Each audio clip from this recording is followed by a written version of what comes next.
This episode is sponsored by The Alcohol Experiment, a free 30-day challenge designed to interrupt your patterns, give you control, restore your health, and put you back in touch with the version of you who doesn't need alcohol to cope, relax, or enjoy life. More than 220,000 people have already tried The Alcohol Experiment for themselves and have seen improved sleep, increased happiness, reduced anxiety, and so much more. Join thousands in this inspiring, hopeful, and exciting program where you examine your beliefs and reconnect with the best version of you without ever feeling like you're missing out. Start today for free at alcoholexperiment.com. Hi, this is Annie Grace, and welcome to This Naked Mind podcast. And I'm here with Brandon. Yay! So happy to have you. I am so grateful to be here. And it's so good to see your smile again. Yeah, good to see you too. So we met, it was like a month or so ago. We were doing something together and heard a bit about each other's stories. And I was thinking, oh, this would be great. I'd love to have you on to tell sort of more of your story and more of your journey. So yeah, that was at the Sober Voices yes. conference. Yeah. That was such an amazing time to be able to talk. And I'm definitely glad to be back here. That's so awesome. So why don't you sort of back us up to sort of the very beginning for you, really, with alcohol? Like where did it all start? Great question. So, I mean, for me, alcohol started as a family thing, right?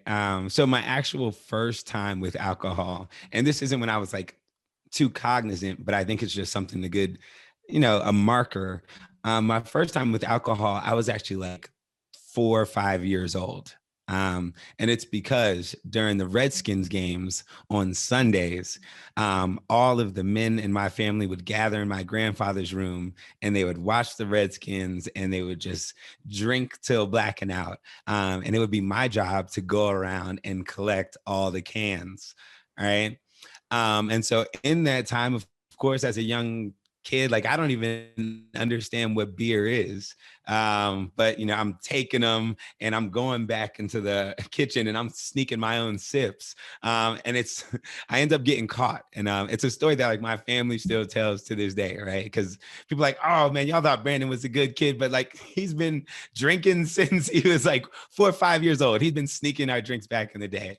And so, yeah, that's sort of the culture I came from, but I didn't actually get into drinking myself until I was 17, which was my first year of college at University of Pittsburgh. And I was introduced to alcohol in the way where a lot of kids in movies are, which is just the abuse part. Where the normal thing is you are splitting like a fifth every night, and you're washing it down with some beers. So that's how I was introduced to alcohol. So you're at university first year. That's 17 is pretty young to go away, but I think I graduated at 17, but I think I turned 18 before I went to college. But I remember it being young, and I remember that transition being like super weird and scary too. And so how was it? Like, did you enjoy it right away, or was it kind of like, I don't know? I was actually in this lucky enough stance to where I ended up getting a full scholarship to University of Pittsburgh when just 2 months before I had been told that I didn't have the grades or the intellect to make it into any college. Right. And that's just what happens when, you're in a small Southern town sometimes. Right. So, I had been told the whole time, like, oh, college isn't for you. And then next thing you know, all the writing I had done ended up with me having a full scholarship to University of Pittsburgh. So I think when I was introduced to alcohol, it was all in like a culmination of like, oh, this is just a life I've never seen before, right? So I think the overall excitement was what really drew me in. And then, as a lot of people, will agree to it, it becomes a social lubricant. I was a kid from like Atlanta and a single mom, all of a sudden at, what we call like a PWI or predominantly white institute. And I was sort of just like fending for myself with like, no guidance. And so I think alcohol became a quick lubricant and just sort of eased me into being like, okay, I guess this is my personality. And what was that, like that personality? Loud. I mean, I've always been loud, right? But I think that at the time it was just a little bit more confident in who I was. Uh, I got, when you're turning 17, I mean, I had gone through a huge growth spurt. So I think that was like my first time of understanding even like what, connection and what it's like to be liked by the other sex and things. So, I mean, there was just a whole lot of things that I feel like um, it helped me just sort of coax my way through. Yeah, for sure. So then what was that like? What was the whole college experience like, and what happened after that? So my college experience was a little short-lived. I mean, I can't say the counselors were correct. But I mean, it was a huge transition. They were taking a kid out of like Atlanta and just dropping him off in Pittsburgh. Um, I remember the first time we had 11 inches of snow and people being like, oh yeah, we have class. And I was like, no, y'all got class. I don't have class. And so, it ended up, it just wasn't the perfect fit. And at the time I was more focused on doing music, which is, something I had been pursuing like all of high school. So I ended up coming back to Atlanta. But the one thing I actually brought back to me with to Atlanta was an alcoholism or was my alcoholism. And it was the first time that I really started seeing the difference to where like now when I'm back in Southwest Atlanta and there's 8 of us in a 3-bedroom and there's no hot water, no electricity, and it's really uncommon to see somebody like trying to drink 3 or 4 40s in a day, right? Like we don't have hot water, Brandon. Like we definitely don't have money to splurge on beer. And so I think that was probably, in those times. And I was like, because I went to college for 2 years and then left. So it was about 19. And I came back to Atlanta and I started realizing, okay, something's a little bit different about the way that I'm drinking, especially when it's taken out of the college format. And Mhm. yet I still have the need for, that type of lifestyle. Um, and so for me, like I ended up turning that into just like trying to become a full-time partier. I like doubled down on the music. I started like promoting events and hosting events. And it worked, right? Like next thing you know, we were touring. I mean, one of my good friends to this day is his name is Russ. I mean, people all around the world know him. He like has top 10 singles everywhere. And at first it was me and Russ, and we were, touring and opening up for big acts and like doing amazing things. Um, until, I realized that my alcoholism was even following me there. Um, and, that's when and that was probably at about 23, right? After like some years working and doing events and doing like the music industry. And at about 23 was when it started becoming like, all right, it became a little bit more unmanageable. And it was probably from about 23 till 29 for me that I actually started having like my struggle with alcohol, where it was like, okay, like now, like Brandon's not even recording music as much, you know, Brandon's not healthy to be on tours because we don't know how drunk Brandon's going to get at a show. And from there, it really started being like me just finding a lot of different options to move into that would just sort of coax my alcoholism through rather than me actually like following my dreams. Interesting. So during this period, did some of those things like stop existing? So the tours and stuff, were you asked to leave, or how did that work? Yeah. I mean, so I didn't like actually get asked to leave. What was really even more interesting is that like we got into this process of recording and our recording was fueled by alcohol. my alcoholism, right? And it culminated in one day we were opening for Wiz Khalifa at UGA, and it was like our biggest performance yet. Probably about 10,000 kids, and it was my first time sort of seeing my music being played in front of a group of people that was that large, and also didn't understand where the music was getting created from.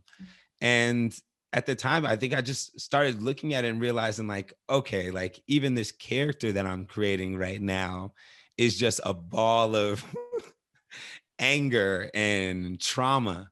And I actually removed myself from the situation and was like, you know what, until I can get a figuring out on how I can find the actual voice inside of me, I, want to take a break. And that's what I did. I ended up going from doing, touring to moving to DC, and getting to be the booking, or the director of marketing for the largest booking agency in DC, called One Love Massive. And so from there, I just worked on just helping artists and working with them, in a more one-on-one capacity.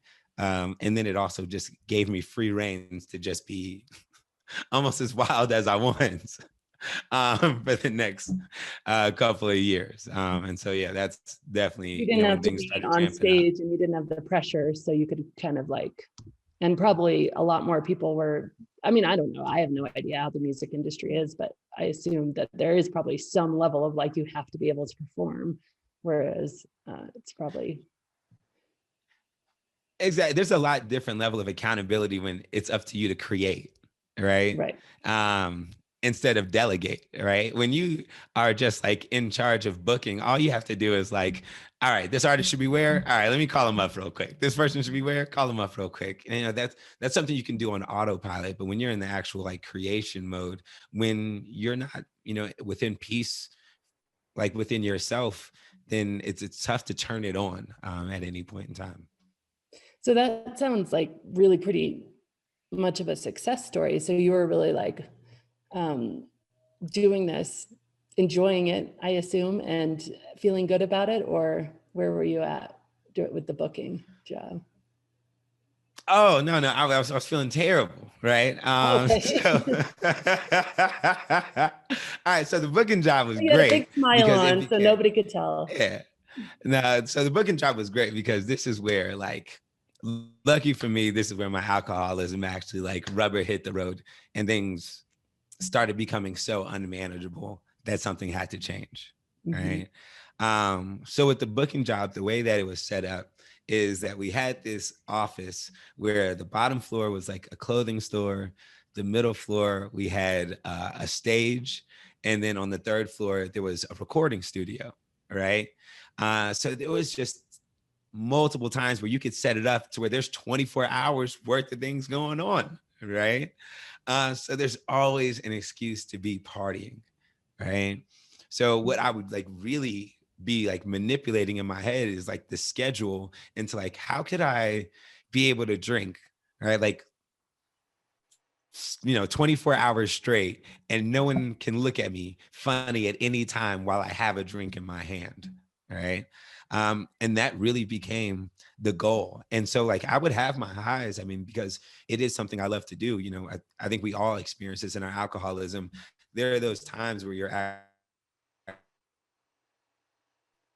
aware, to be clear, you have clarity, but then I would just slip into these benders where it would start off with, I'd miss one day of work, then I'm missing 3 days of work, then I'm missing a week of work. And by the end of it, I missed the last month of work because I couldn't get myself off the streets. And at that point in time, I was, literally sleeping. I was sleeping less than like 12 blocks away from my job. All right. Which like I could have slept inside of the office if I would have just been able to get myself sober. I had places in DC, I had family, but I just drunk myself into a point where I believed I'd burnt all my bridges. And, in that last month, I was just like sleeping outside of the Bus Boys and Poets on 14th Street, like next to roaches and rats. Wow. And so what happened next? So what happened next is, you know, I'd been pulling it off like I'd been pulling off some terrible days for a couple months in a row. And eventually I like tried to I was running out of money. So I think in the morning time, I tried to get a job or tried to do like just some busy work with one of my friends to get a couple dollars so I can go get some alcohol. I had made, probably about like $30 by 12 o'clock. And I had normally had this like regimen where I'd wake up and I would try and get through. This is how crazy I am. I would try and get through 3 bottles of this Fleischmann's gin, which is 750 milliliter, right? So I would normally start off and I'd be able to drink at like 8 a.m. or 9. But today, because like I didn't have the money and I had to work first, I didn't get my first bottle till 12. And I still was trying to get my drinking done before the liquor stores closed. So I ended up like crunching all my drinking into a short amount of time. And I drank the 3 bottles, 750 milliliters in about like 7.5, 8 hours. All right. Which ends up, I pass out while on the back of a bus. Right. Cause I would just be riding public transportation all day while doing this. I'd get on, right. I had like a monthly card, right. And I would just ride transportation all day. So after the 3rd bottle, I fall asleep on the back of the bus. And I'm so out of it that like this lady thinks I'm dead. So they get the bus, call the ambulance. I'm brought to the hospital and they have to actually do all types of work, just to get, and I have a 0.52 blood alcohol content when they bring me in. So like 0.52, I've been in a lot of rooms and a lot of places, have not heard somebody beat me out with a 0.52 yet, Yeah, right? I've So like heard of that before. I mean, that's like, wow. Yeah. And so so I blow up 0.52. And what happens when you blow that high, you don't get to wake up and just like go on about your day. Right. Yeah. You have to talk with a psychologist or a specialist, because you have to sort of talk to someone about why a 29-year-old man has a 0.52 on a Tuesday at 8 o'clock. And so the woman who they send in to talk to me, she like reminds me of my grandmother, and she's just like asking me, she's like, what are you doing with your life? All right. Like, are you like really just going to throw this all away? It seems like, you have a future. It seems like you're better than this. And so, in that, like, I have my sort of coming to God moment in that moment. I'm like, you know what? Let me call my mom. It's time for me to go from like being invisible to sort of transparent about what I'm going through. And so, I tell her what I'm going through. I'm like, yeah, I need some help. And she's like, all right, like get on a plane back to Atlanta tonight. And like, we're going to make this happen. So I'm like, all right, like, let's get it.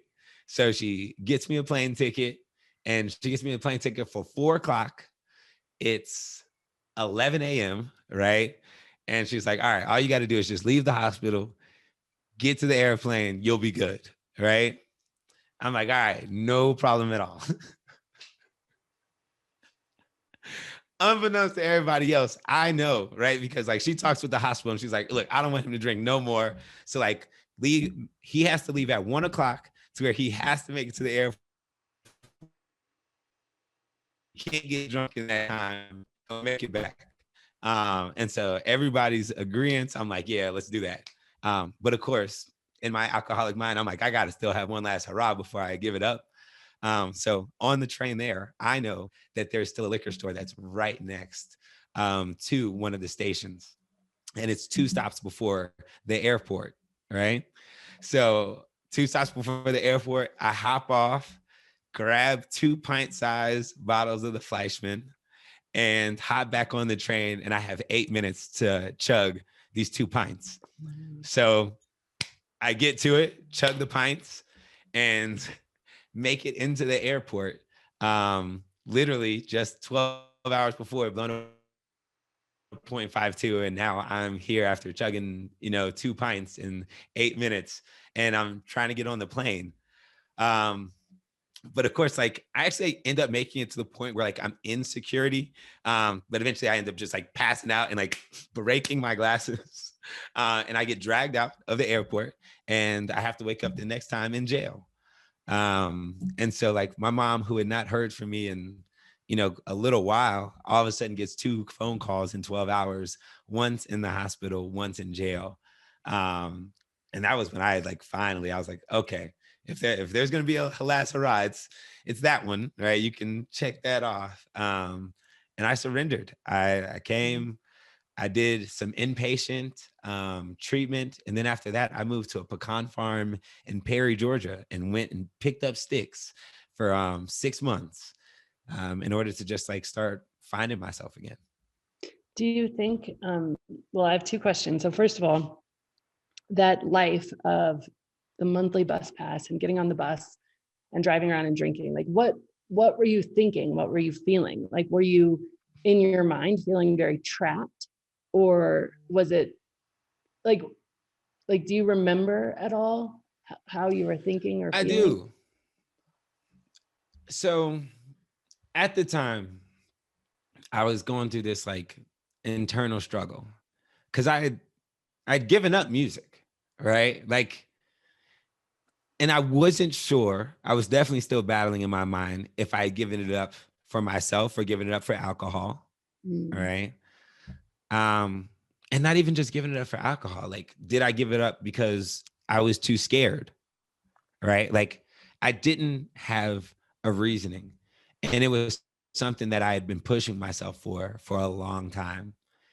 And another honesty there is like, I was never like, growing up in high school, in this school, I got put in remedial literature, right, for 4 years, right, just because I was brand new to the school and they refused to give me the right testing.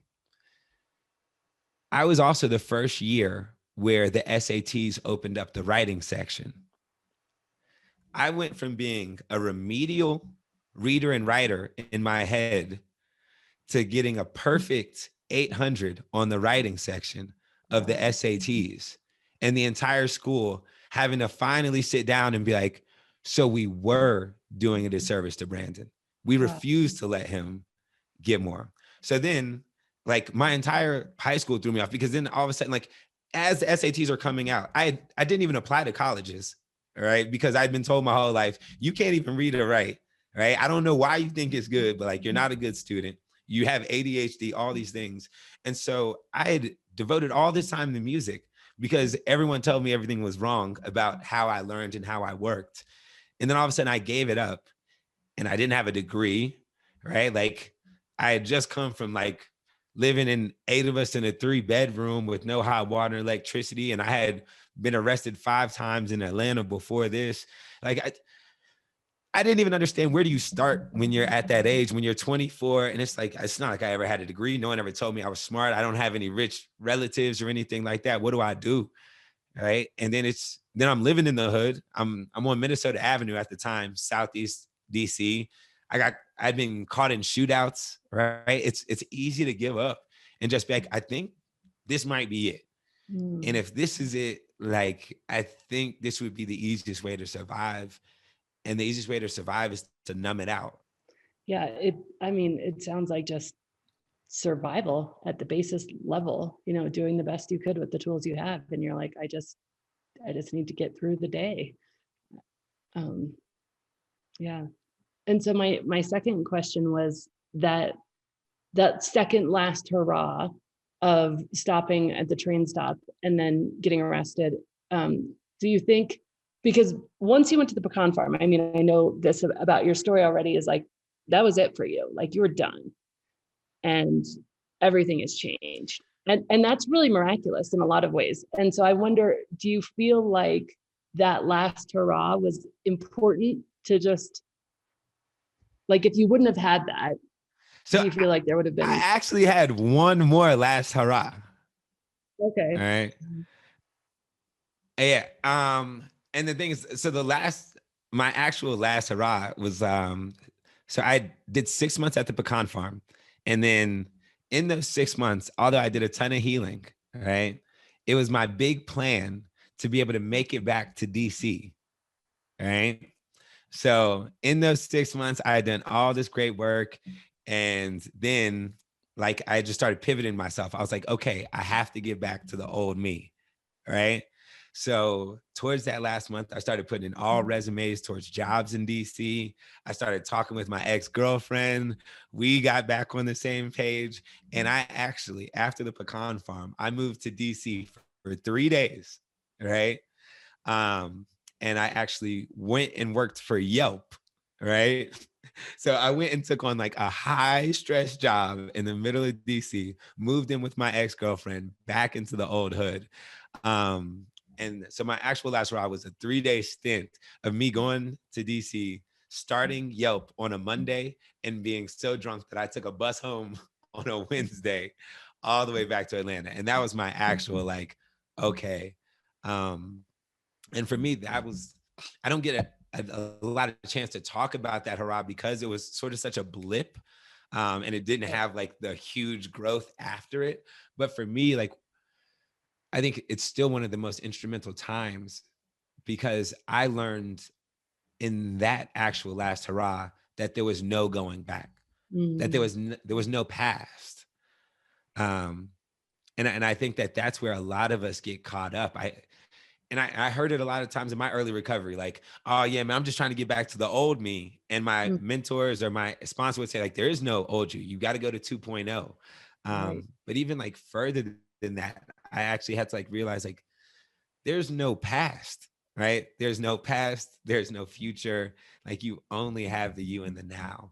And so I think, you know, that one last hurrah of me going back to DC and finding out like, oh no, there's no past for you there. Like you can make the same decisions, you know, make a terrible decision there right now in this moment. And that's when I actually picked it up. I came back to Atlanta and went to sober living, and then started like really working on building out like, you know, what the vision is and where I am today. So yeah, and I want to talk about that. I really want to dig into that. For me, and I don't know how many times I put this in my journal because it took me a lot more times, I think, of trying before I finally was successful. But I would write the same words and it would be like, there's nothing here for you. Like, just, you have to just remember there's nothing here for you. When you feel the urge, when you feel the twitch, when you feel the whatever, like, just like somehow convince you, like show yourself, because then I'd be on the other side of it where I would have, you know, drank and smoking weed too and all this stuff, and just like there's just nothing here for you anymore. But for some reason you keep going back because it's like that itch of being sober, thinking, oh, it's just going to be better if I'm not sober. But then when you're not sober, you're like, no, this is worse. Like, this is worse. How can I convince my sober self that this is worse? So I'd start to make my videos and I'd be like, you know, just come on, just like believe yourself. Like, I'd write myself and it's just like, there's nothing here. And how can I get that message through my brain? Which is interesting.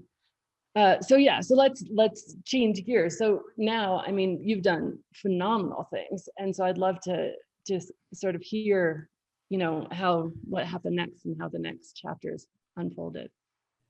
Yeah. So the next chapter for me unfolded in a pretty amazing way. Like, so I got into sober living and I started off going to AA.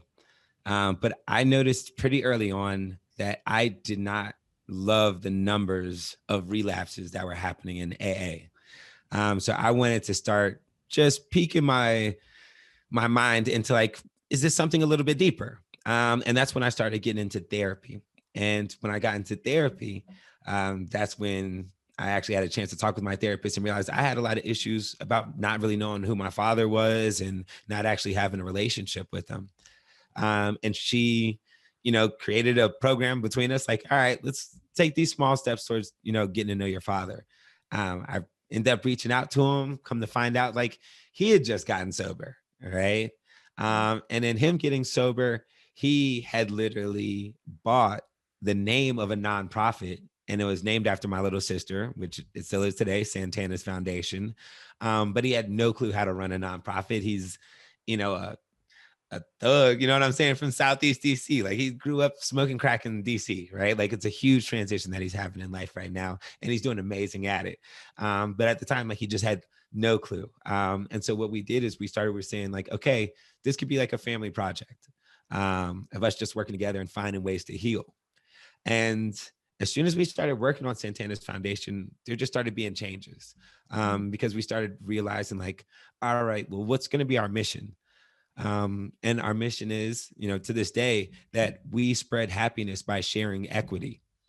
And the way that we share equity, it's not the fact that like we're millionaires. No, me and my dad both have been homeless, right? We both have been like in the grips of addiction. And so like hearing us, like he has a laugh that's twice as loud as mine because he's twice as big as me, right? And so like, you know, if you're around us, like people are like, oh man, like those are genuinely like people who are happy about life. And it's because, you know, we understand the spectrum of life. And so, you know, we started being like, all right, if we understand the spectrum of life and we could have a little bit more humility and a little bit more gratitude, how about we work to give that out as often as possible? And we started doing just like small things. We were doing like art pop-ups and like we found a way to give out laptops in Atlanta. And then we had a way to team up with a mental health program in New Orleans. And so I pick up all my stuff and I'm like, all right, it's time to go to New Orleans. I think, you know, this is going to be a great step for the nonprofit. At the time, I still had a full-time job and the nonprofit was a side job, right? I moved to New Orleans, right? And I tell everybody in my family, like, don't worry. I know New Orleans is a big drinking city, but at the time, I'm the #1 salesman in my company. I had a longtime girlfriend, right? Like I had an apartment set up, everything going good. The first day I moved to New Orleans, through the craziest hiccup in the company finds out that even though it's not even, yeah, it's a hiccup, right? The company finds out that even though I'm the #1 salesman, that I have not been spending all 8 hours selling on the phone, that I can make my sales in 3 hours instead of 8 hours, right? And so instead of trying to figure out how I can teach other people how to make these sales in 3 hours, they fire me for stealing the company time, right? Because they say that's promoting a bad culture. They can't have the #1 salesman stealing time, right? So my first day in New Orleans, I lose my job, right? This was the job that was going to be paying for the rent. And I just talked my girlfriend into coming here because I could cover the rent. So overnight, I can't afford my bills. I don't have a job. And now honestly, like me and my girlfriend ended up breaking up because there was just so much pressure put on us. Right. So it all crumbles. And I just think, all right, what's the only thing I could do? And I pick up my phone and I turn on the app Reddit and I just start talking. And I just say, hey, I'm in New Orleans and I don't want to relapse. Is there anybody who wants to talk with me? And it ends up like the first day, 20,000 people tune in to hear me tell the story about how, you know, I used to be homeless and now I'm in New Orleans. And it's amazing, right? So I say, you know what, I'm going to do this every day. Probably a month goes by in New Orleans and I finally find a job that's going to cover, you know, the rent in New Orleans. But now I don't want to give up Recovery Road, right? So we create this whole plan and I'm like, look, guys, Recovery Road, I know it's only been going for a month, but I have faith in this. I'm not going to take this new job. I'm going to go full time with this Recovery Road and I'm going to move to Mexico, right? So that I can cover rent in Mexico for 2 months with what I have right now. And I'll be able to figure out the rest. So that's what I do. I moved to Mexico to be able to keep Recovery Road going. The first week I get to Mexico, right after one of my biggest shows on a Sunday, and it's the day before my birthday, so I'm all excited to celebrate, I get hit by a car, right? So I get hit by a car and I shatter my collarbone, right? And so now I'm telling the same audience, like, I know y'all saw me, I was home. I know the story used to be I was homeless before, and now I made it to in New Orleans. Then I lost my job and everything, and now I'm in New Orleans, and now I'm in Mexico. But now I'm in Mexico, and I just been hit by this car. I've shattered my collarbone, and I don't have the money to. It's not even I can't afford the bandages. I can't afford the water, Mm. right? Because out here in Mexico, the average minimum wage is 140 pesos a day, right? But for the average 6 liter of water, it's up to 50 pesos. Wow. Right? So water for people out here takes up to 40% of their income. And now, because I have all these cuts and scars across my body and I can't go to the hospital for it, I'm having to pay for all this water just so that I can keep on cleaning myself. And I couldn't afford it. So then I have to start talking to my community like, guys, I don't know what I'm going to do, but like, it's I need help, right? And it's not just me who needs help, right? Like this whole community needs help. And that's how we started the clean water campaign. It was to where like I could get some water for myself as well as we could help out the community around me. And what we ended up doing is we put that first clean water installation right down the street from the hospital, the largest rural hospital here in Oaxaca, where people travel 7 to 8 hours for their bandages or for their accidents. And what they deserve is to be able to have some access to free, clean water while they're getting something fixed. So that was the first one. We actually just put in our second location about 2 weeks ago in downtown Oaxaca, like literally in the center of Oaxaca. And those are the first two clean water installations ever in Oaxaca, Mexico. And it came out of just another crazy story. That's so amazing. That's so cool. Wow. And so Recovery Road, you have continued to go live every day, more or less. Yeah. So, I mean, now I do about 6 days a week. I try and find one day to rest. Yeah, so like I took off yesterday this week, but now yeah, I try and go it's like every day to have something for people. So even on the days I take off, like on Wednesdays, we provide group therapy called We Happy Wednesdays, and we actually get licensed therapists to come in, and so it's peer support, and then you also have somebody there just making sure everybody's all right. Oh, that's so cool. And you just hit 10 million views. So Yeah, actually, I think I'm at about 12 million views now. So yeah, we hit about 10 million views a month ago, and we do about 2 million views, 2.5 million views a month. oh, that's so amazing. So where can people find Recovery Road? So you can find Recovery Road now on an app called Reddit. All right. But, and I'm telling the Andy Grace show this, we're actually opening up or transitioning to also have Recovery Road, the podcast, which will be opening in the next about month. And I am extremely excited about that because what we did for Recovery Road, the podcast, I actually teamed up with my old Sober Living. And we put one podcast set up in the old Sober Living, and I have one. And so every week we're checking in with people from all different walks of life and recovery and having them check in and sort of tell their story and relate to me.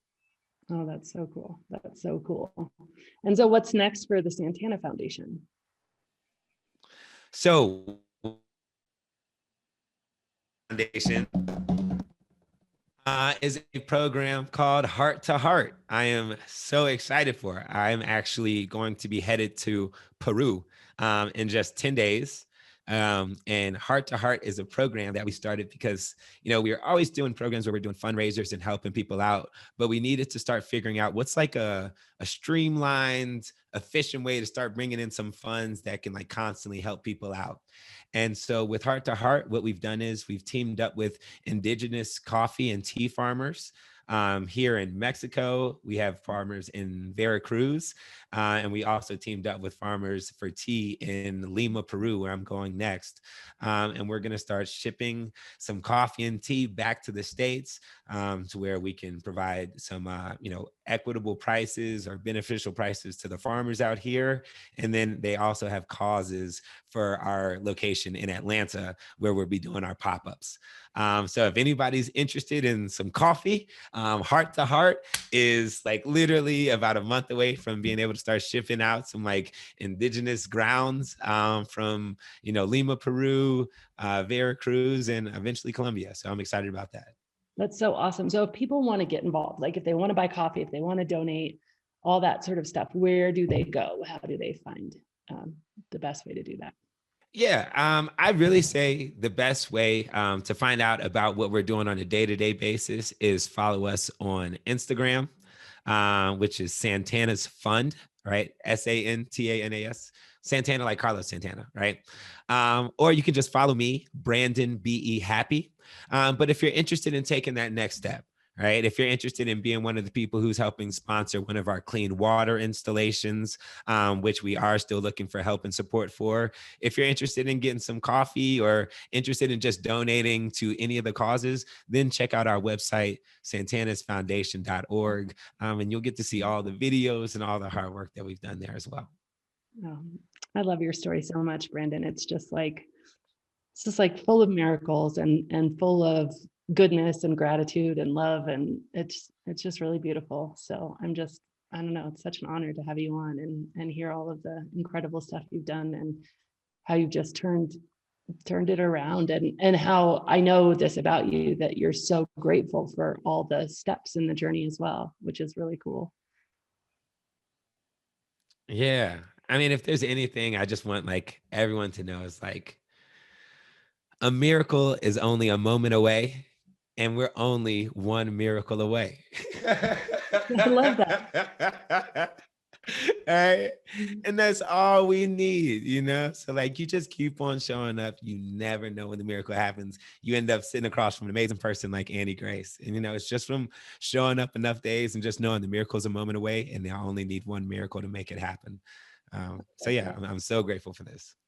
It's so cool. So I'm going to ask you the question I always ask at the end, which is, if you were going to go back in time and talk to Brandon, who was like wanting his old life back in DC and trying to, get back together after the pecan farm, or the Brandon who was on the train or in the hospital after the bus ride, and tell him about what life was like now, what would you tell him?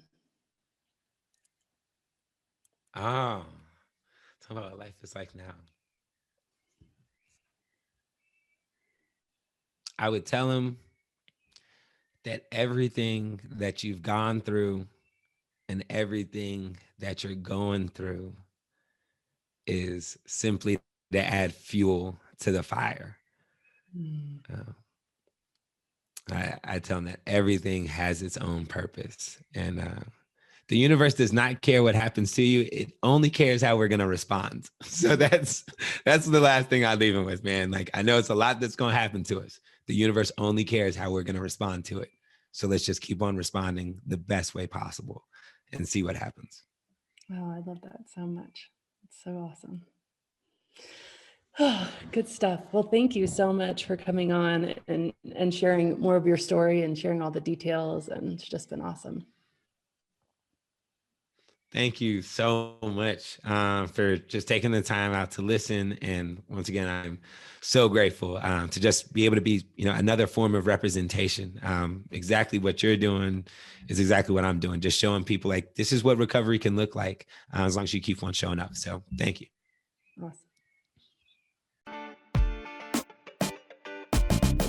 Hi, super exciting news. So the Alcohol Experiment book is being released, actually got released just a few days ago with the expanded edition. What does expanded edition mean? It means that every single day throughout the book, there are deep reflective journal entries that have been added with space to write, which is so cool and so exciting. So you really make it your own. And the reason I did this is because I truly believe that the deepest wisdom you will access throughout the 30 days of the Alcohol Experiment comes from within you.